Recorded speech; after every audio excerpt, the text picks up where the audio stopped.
Is I realize more and more how many businesses are going through a challenging phase. Sales are down. And the first thing all of them do is they go and cutting costs. They're on this drive, we need to cut all of our costs, and look at every penny, they're so penny wise but pound foolish. And the reason why I'm saying it's penny wise and looking at turning out the cents, I'm not saying it's wrong. It has to be done, right?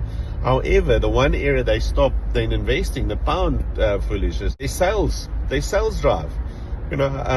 Many of these businesses don't have enough sales drive and process and customer journey to be able to bring in more business, right? They don't do the sales conference anymore because we need to cut costs. They're not employing more salespeople. Guess what? We need to manage we can't handle more salary cap, right? So let's rather not do that. Let's rather let go of our sales staff, that's not performing. Marketing has been cut down, right? So now, it's the economy that's bad, right? Yeah, but where's your focus? Your focus is so on the cost cutting that you've stopped driving sales and marketing, right? Doesn't help you to say economy is bad. I know it's the same in my own business. The moment I stop driving sales and marketing, I can feel it in my pocket. And what are you doing to breathe life into your business?